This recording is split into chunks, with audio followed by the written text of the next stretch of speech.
तो सभी प्यारे दोस्तों को राम राम। और आज हम शुरू करने जा रहे हैं कक्षा 10 के पहले चैप्टर रासायनिक अभिक्रिया एवं समीकरण, जो विभिन्न भर्ती परीक्षाओं में पूछा जाता है। और खास तौर पर जो अपने कक्षा 10 के विद्यार्थी है, चाहे राजस्थान, यूपी, बिहार, एमपी किसी भी बोर्ड से क्यों ना हो, ये क्लास उनको देखनी है, क्योंकि लगभग सभी बोर्ड में एनसीईआरटी का ही प्रयोग हो रहा है। तो शुरू करते हैं अपने पहले चैप्टर रासायनिक अभिक्रिया एवं समीकरण से। तो सबसे पहले अपन चैप्टर को ही टॉपिक बना लेते हैं।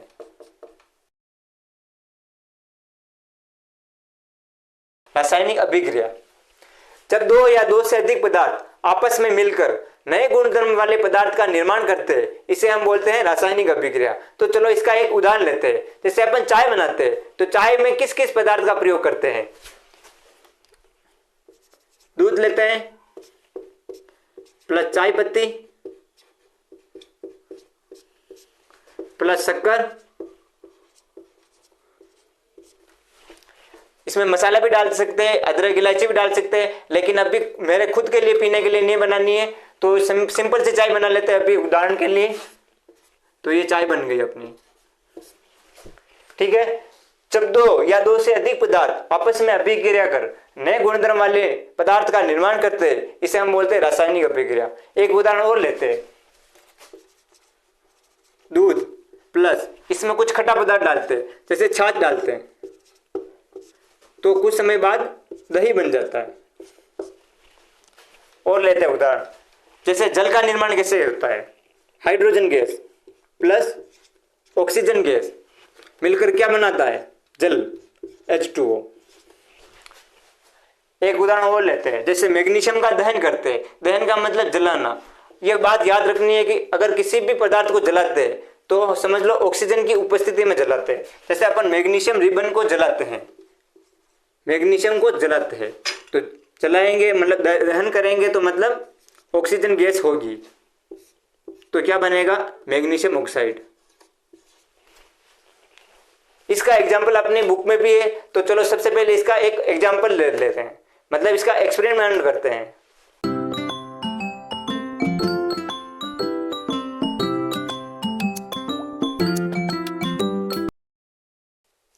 तो हमने देखा मैग्नीशियम जब ऑक्सीजन की उपस्थिति में जलता है तो सफेद रंग का कुछ पदार्थ बनता है, इसे हम मैग्नीशियम ऑक्साइड कहते हैं।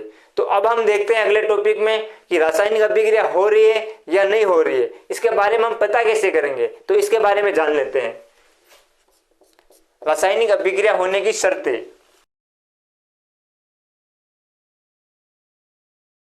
तो देखो, पहला अवस्था में परिवर्तन,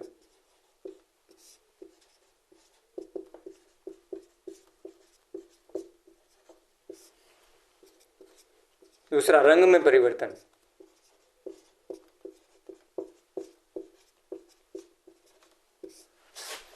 तीसरा तापमान में परिवर्तन,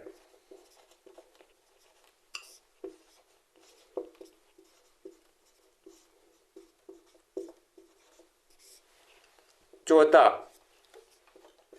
गैस का उत्सर्जन,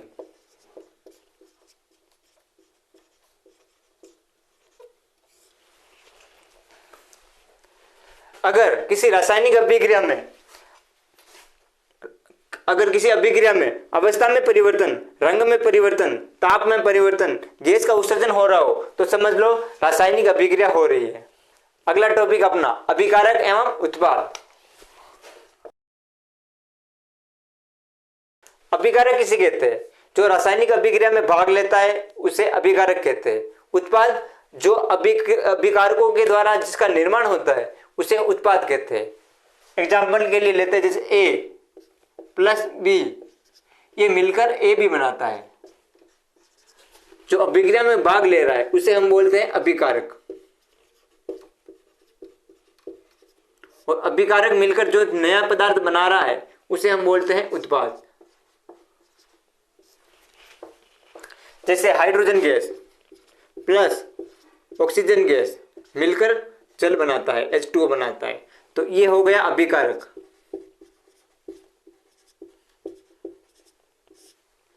ये हो गया उत्पाद।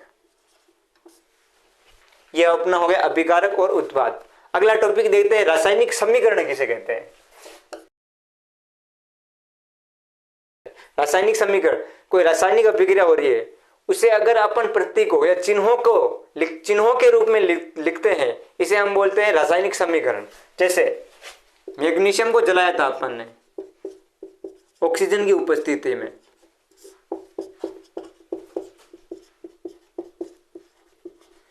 क्या बना? Magnesium oxide.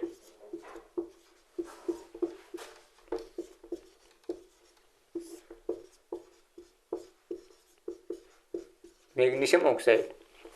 तो इसको अगर अपन प्रतीकों या चिन्हों के रूप में लिखेंगे, जैसे मैग्नीशियम का प्रतीक Mg प्लस O2, इससे क्या बनता है? MgO। तो ये क्या हो गया अपना रासायनिक समीकरण। अब हम देखते हैं संतुलित समीकरण और असंतुलित समीकरण के बारे में। संतुलित समीकरण किसे कहते हैं?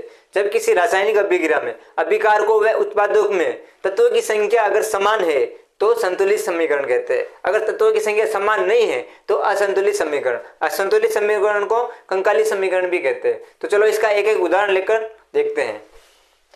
जैसे जिंक प्लस H2SO4, जिंक को सल्फ्यूरिक अम्ल के साथ अभिक्रिया करवाते हैं तो जिंक सल्फेट का निर्माण होता है, प्लस हाइड्रोजन गैस निकलती है। तो अब इसको देखते हैं संतुलित है या असंतुलित। ये संतुलित समीकरण का उदाहरण है।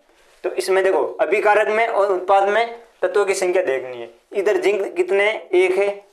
इधर जिंक कितने हैं? 1 है। तो जिंक तो संतुलित है। हाइड्रोजन 2, उत्पाद में हाइड्रोजन 2, अभिकारक में पूरे में SO4 1 है और उत्पाद में SO4 1 है, यानी कि ये समीकरण संतुलित है। तो इसे संतुलित समीकरण कहते हैं। तो असंतुलित समीकरण का उदाहरण लेते हैं। जैसे अपन ने पहले एग्जाम्पल लिया था, मैग्नीशियम को जलाया था, वही उदाहरण वापस लेते हैं। Magnesium plus oxygen MgO।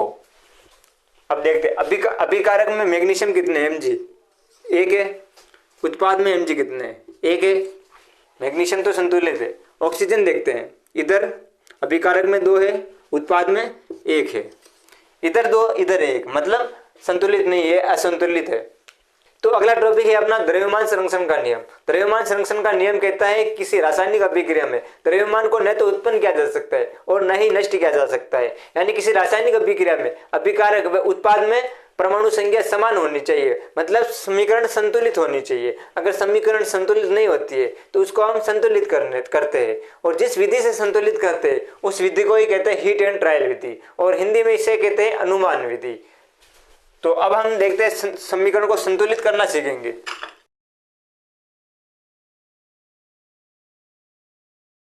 रासायनिक समीकरण को संतुलित करने की अनेक विधियां हैं, लेकिन अपन इसको डायरेक्ट करेंगे। जैसे मैग्नीशियम प्लस ऑक्सीजन, मैग्नीशियम और ऑक्सीजन अभिक्रिया करके क्या बनाता है? Magnesium oxide MgO।